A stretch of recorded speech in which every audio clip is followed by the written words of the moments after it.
Sumainyo ang kapayapaan ng Panginoon, sumainyo ang kanyang kapahingahan mga kapatid. Bagong sigla ang sumainyo. Faith is central to what we can achieve in life. If we will look closely, kung ating titignan ng maigi, if we will look carefully, malaki ang kinalaman ng ating pananampalataya sa naaabot natin sa buhay. Nasa pananampalataya natin kung ano yung mga na-accomplish talaga natin sa buhay. There are many points even in life where we are not able to achieve our goals because we didn't have enough faith. Yun ang totoo. Meron tayong mga naaabot at hindi naaabot. Depende sa lalim, sa tindi, no? sa talab ng ating pananampalataya. Pero ano nga ba ang ibig sabihin natin pagka tayo'y maniniwala o naniniwala? What do we really mean sa pananampalataya? At yan yung reflection pa natin ngayong umaga. What does it mean to have faith? Bakit kaya merong mga tao na sobrang relihiyoso naman pero walang nangyayari, walang nagbabago dun sa kanilang inaasahan sa buhay? Yan yung ating mga pag-uusapan pa ngayong umaga na ito sa ating shared reflection, according to your faith. Luke 17 verse 5. The apostles said to the Lord, "Show us how to increase our faith." So kahit pa yung mga tao na malapit na kumikilos, kasabay na gumagawa ng Panginoon, these people who are close to Him, ay nagtatanong at nanghihingi ng paraan, ng gabay kay Jesus na, Lord, increase mo naman yung faith namin. Na sila, if you will think about it, itong mga tao na ito, katabi nilang kumakain si Jesus, kasama nilang naglalakad. Pero they themselves recognize na kailangan pang i-increase yung faith namin. What does it mean to have faith? Ano nga ba talagang ibig sabihin ng napakalaking konsepto ng faith? We will try to scratch the surface kasi napakalaking usapin nga niya. Pero at least this morning, let's unwrap it one by one. At least scratch the surface. What does it mean to have faith? Faith is more than being religious. Faith is more than having strict religious practices. Hindi komo relihiyoso, hindi komo palaging nasa religious activities, may faith na kagad yon. Hindi ibig sabihin na pagka may faith, pray ng pray. At hindi rin ibig sabihin ng walang faith ay yung hindi ka kasi nagpe-pray kaya wala kang faith. Hindi equivalent sa ganun yun. Hindi mo rin pwedeng i-summarize na wala kang faith kasi hindi ka nag-church. At maraming tao na nakikita natin, hindi nga pala pray, hindi pala church, pero maraming na-accomplish because of what they believe in. Matthew 21:22, you can pray for anything. Sabi ng Panginoong Jesus to, ha? You can pray for anything and if you have faith, you will receive it. Take note of what the Lord Jesus declared here. You can pray for anything, and if you have faith, you will receive it. Receiving is dependent on the faith, not on the act of praying. In short, ang sinasabi niya dito, to paraphrase, sige, pwede ka mag-pray. Pray ka lang. Humingi ka ng kung anong gusto mo sa prayer. Pero ang magiging kondisyon ng pagtanggap mo sa hinihingi mo sa prayer kung meron kang pananampalataya. Kung meron kang faith. Ayan, ang linaw-linaw. So it's not the act of prayer. It is about having faith. And it's also looking at it na hindi common nag-pray nga ang isang tao. Meron nga talagang faith. Kasi you can pray and you can ask anything in prayer. Pero makukuha mo lang yung talagang gusto mo if you have faith. Kaya ang babala nga ng Panginoong Jesus further in Matthew chapter 6 verse 5, kapag nananalangin kayo, huwag kayong tutulad sa ginagawa ng mga pakitang tao. Mahilig silang manalangin ng nakatayo sa mga sambahan at sa mga kanto ng lansangan para makita ng mga tao. Ang totoo, tinanggap na nila ang kanilang gantimpala. Because it is not the act or the acting of prayer that matters. What matters, hindi yung action itself, but what is inside that action. Ano yung laman nun? Kasi nga, mayroong mga nagpe-pray, sabi ng Panginoong Jesus, nagpe-pray sila sa mga kanto, kitang-kita mo kung anong ginagawa nila. Diba? Pronouncing everything, in view of all people. Pero sabi niya nga, ang totoo, yun na yun. Yun na yun na-achieve nila. Kasi masyadong nagmamatter yung what's on the outside. Pagdating sa ganitong bagay, ang pinag-uusapan, what is inside? May faith ba? Jesus teaches that faith is higher than religiosity. The Lord Jesus teaches that faith is beyond religious rituals. Wala yan sa mga rituales, wala yan sa mga aktibidades, kasi nasa kalooban yung faith.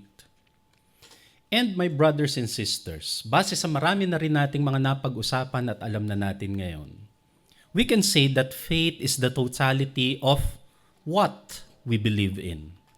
Faith is the totality of who we believe in. Hindi lang yung ano yung pinapaniwalaan mo, sino yung pinapaniwalaan mo.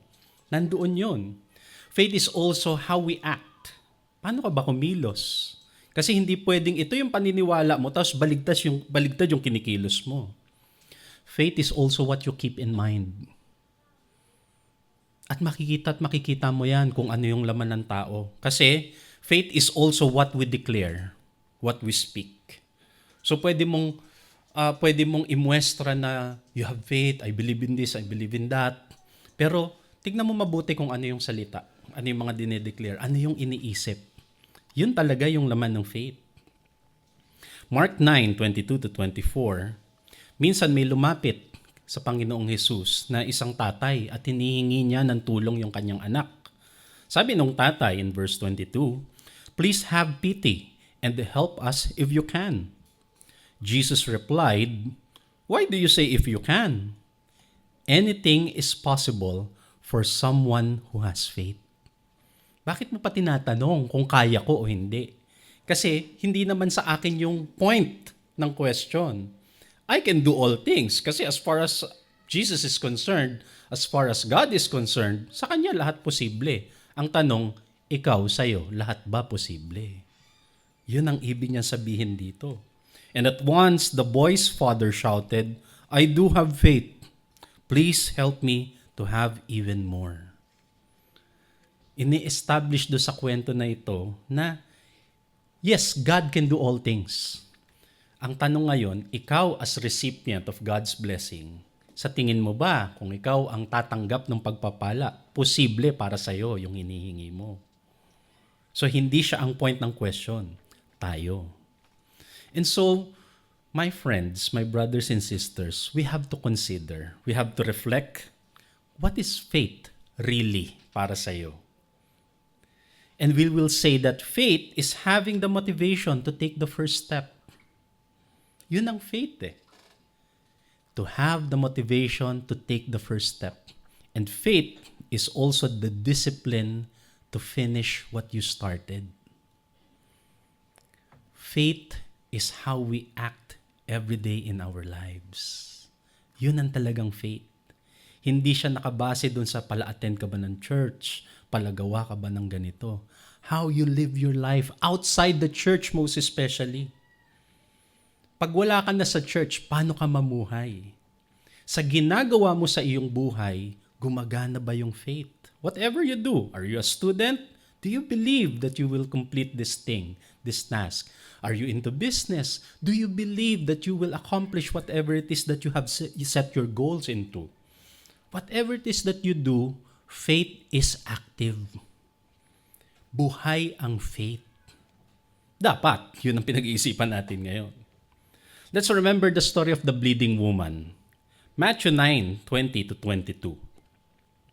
A woman who had been bleeding for 12 years came up behind Jesus and barely touched his clothes.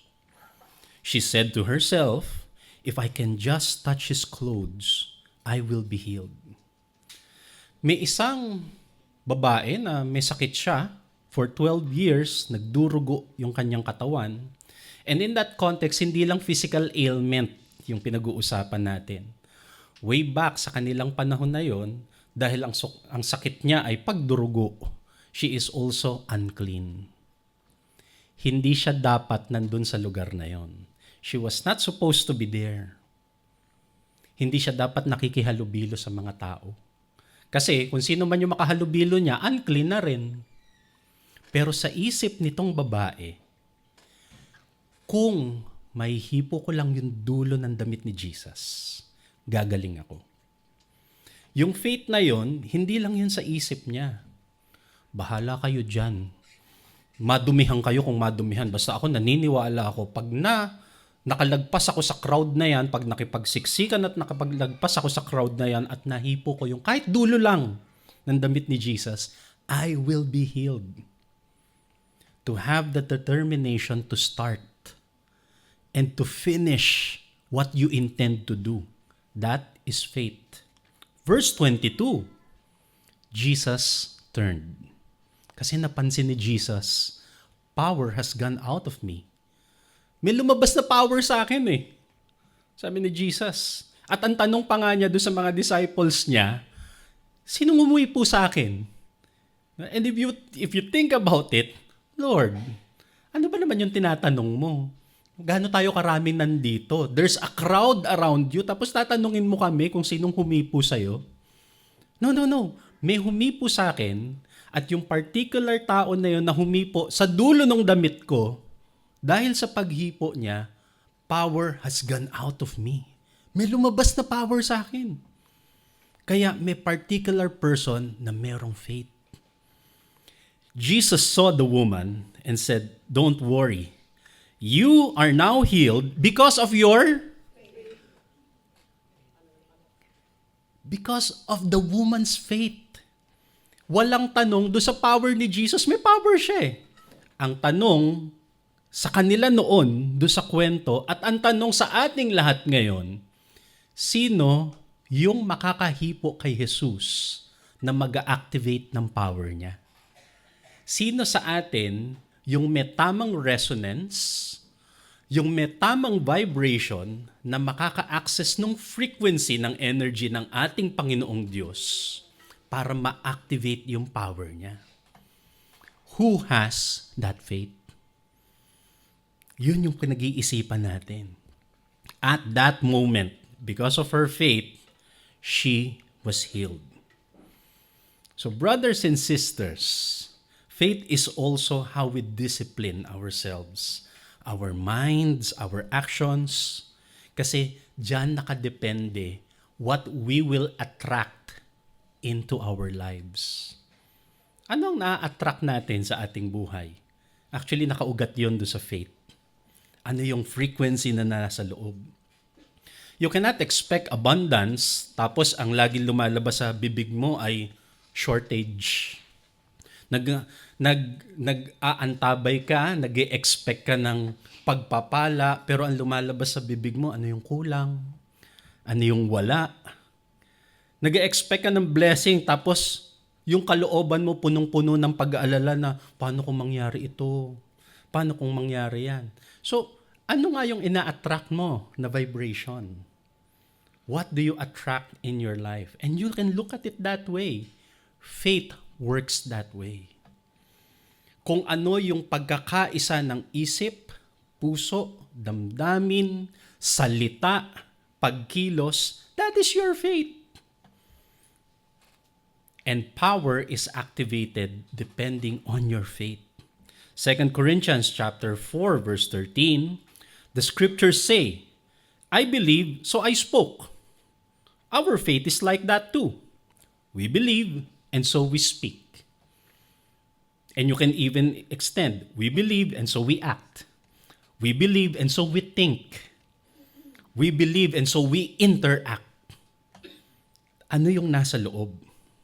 Ngayon, merong tanong. May nag-text. Ano sabi ng text? "Hello po." Di ba ganun usual ang intro ng text? "Hello po. Ang tanong ko po ay, naniniwala naman po talaga ako. Pero bakit hindi nangyayari yung pinagpe-pray ko?" Yun ang tanong niya. Ang sagot ko, kasi probability event is defined only if that event is a subset of the sample space. Sige po, bye. So hindi na niya binalidate kung ano yung ibig sabihin. Pero teka lang, bago kayo tumayo sa inyong upuan, discuss na rin natin na i-present na eh. What is this law of probability? And this is basic statistics. I won't pretend that I'm a mathematician or mathematical expert. Pero basic principle lang naman ito eh. Sabi ng law of probability in statistics, in mathematics, the probability event is defined only if that event is a subset of the sample space. So anong ibig niyang sabihin? Ang isang probable event ay pwede lang mangyari kung kasama siya doon sa pinagpipilian. So, ibig sabihin, ano ang probability, no? If a sample space is A, B, or C, anong probability na maging A? 1 point yon. Anong probability na maging B? 1 point yon. Anong probability na makuha mo C? 1 point din yon. Anong probability dyan sa ABC na maging BCA? Probable yon. It's probable kasi andun eh, ABC, pwede siyang BCA, pwede siyang CBA, pwede siyang CAB, pero never siyang magiging D. Gets? Bakit? Kasi wala naman yung D dun sa equation. So, ang probable event ay pwede lang mangyari. Ang isang probability ay pwede lang mangyari pagkasama siya dun sa sample space. So, ngayon, balik dun sa tanong, ano nga po yun? Naniwala naman ako't lahat, ba't hindi pa rin nangyayari? Ang ibig lang sabihin nun, kapatid, meron pang kulang dun sa sample space. Meron ka pang hindi nagagawa, meron ka pang hindi nasasabi, meron ka pang hindi na ikikilos, meron ka pang hindi naiisip. Nakulang pa kaya hindi pa lumalabas yung subset na yon. Law of probability yun. Kaya nga 'di ba sa raffle, more entries, more chances of winning. Kasi mas magiging probable yung event na yon, mas marami ka kasing ginagawa towards that particular thing. So, you want to be successful into something. So, you have to give more entries papunta dun sa point na yon.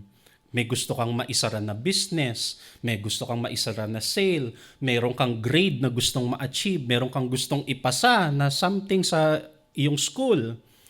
Work more to contribute to that set na kailangan para mangyari yung probability na yun.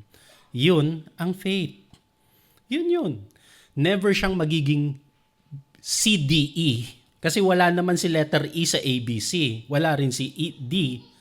Diba? Yun lang yung sinasabi ng law of probability. So, it also works pabaligtad. In reverse, it can also work in reverse. Ayaw mo mangyari, wag mong isipin para hindi siya ma-include dun sa space. Diba? Ayaw mo mangyari, ayaw mong mapunta doon sa direction na yon, wag mo isipin, wag mong gawin, wag mong sabihin para hindi siya ma-include dun sa probability na yon. Diba? At marami rin nagtatanong, bakit naman po hindi ko talaga siya iniisip pero nangyari? Akala mo lang di mo iniisip. Deep inside you, meron kang nagawa that contributed to that probability. Kaya nga, faith is about being clear in our mind, our heart, action, speech, yung kabuuan. Yun yung faith. Natutulungan tayo na tignan ngayon sa ganyang pananaw. At kung pinag-iisipan natin ngayon, okay, so how do we apply this? Ano ngayon ang pwede nating gawin para mas tumungo tayo dun sa ninanais natin so we can achieve what we want to achieve according to our faith? Then, pasukan mo ng probability yung sample space. Believe that God wants the best for you. Yun ang ipasok mo dun sa sample space mo. First and foremost, kailangan maniwala tayo na God wants us to be blessed. God wants us to do well. Gusto niyang mag-prosper tayo. Kailangan yun ang i-include natin para yung probability in our favor. Romans 8:28, we know that God is always at work for the good of everyone who loves Him. Laging kumikilos ang Diyos para sa atin. Kailangan, yun muna, maniwala muna tayo dun. Psalm 23 verse 6, surely your goodness and love will follow me. Surely, sure na sure siya na susundan siya ng pagpapala at pagmamahal ng Panginoon. Surely your goodness and love will follow me all the days of my life, and I will dwell in the house of the Lord forever. And when we say we believe, when we say to have faith, we are saying, mga kasama, get up and get started. Sabayan ng kilos yun. When we say we believe and we have faith, do not give up on what you are working on. Sinimulan mo, tapusin mo. Simulan mo muna and then continually work on it. Look ahead to what's coming. Ipasok ng ipasok dun sa ginagawa sa kaisipan, the good things that is coming because of your effort. In short, buuin yung loob. Actually, in that phrase, it captures everything in Tagalog na eh. Pag buo ang loob mo, sigurado may mangyayari. Kasi yung ibig sabihin buo ang loob eh. Aligned. Isip, salita, pagkatao, everything. Buuin ang loob. Hebrews 11 verse 1, now faith is the assurance of things hoped for. The conviction, kaya gusto ko itong version na to ng English Standard Version eh. Sabi niya, faith is the conviction of things not seen. When you say conviction, ibig niya sabihin you are convinced, right? Diba? Yun yung conviction. Kahit hindi mo siya nakikita pa, kumbinsido ka na mangyayari yan. At pagka ganun kasi yung kalooban mo, may conviction, kumbinsido ka, kikilos at kikilos ka papunta doon. Kaya nga, hindi niya naiisip, bakit may mga tao mabilis gumaling sa pagkakaroon ng sakit? Kasi iniisip nila na gagaling sila. Pero ito kumpleto ng treatment, ng gamot hindi gumagaling. Kasi nga sa loob nila, may sakit pa rin sila. Kailangan buo ang loob mo. What we can achieve, my dear friends, what we can achieve in our lives is anchored with how much faith you have. And again, hindi lang to sa pagiging religious, ha? Hindi lang yung tamang pray ka lang ng pray, ganyan, church ng church, attend ng mga studies and everything. Well, all of that helps, of course. Hindi natin minamaliit yon. Pero ang sinasabi nating faith ay yung pagkakaroon ng buong loob. Buo ang loob. Aligned. If that would be true in each one of us, we will declare Ephesians chapter 3, 20-21. At basahin nga natin ng sama-sama ito. Ephesians 3, 20-21, with God's power working in us, He can do much, much more than anything we can ask or think of. To Him be glory in the church and in Christ Jesus for all time, forever and ever. With God's power working in us, it has to work in you. It has to work in each one of us. Pagka kumilos yung power na yon, we can do so much more in Jesus' name. Father, salamat po sa kapangyarihan nyo na kumikilos sa bawat isa sa amin. And if there's one thing we ask for right now, may your power work in us. Activate our faith, increase our faith, and lead us, direct us unto your path of blessedness. In Jesus' name.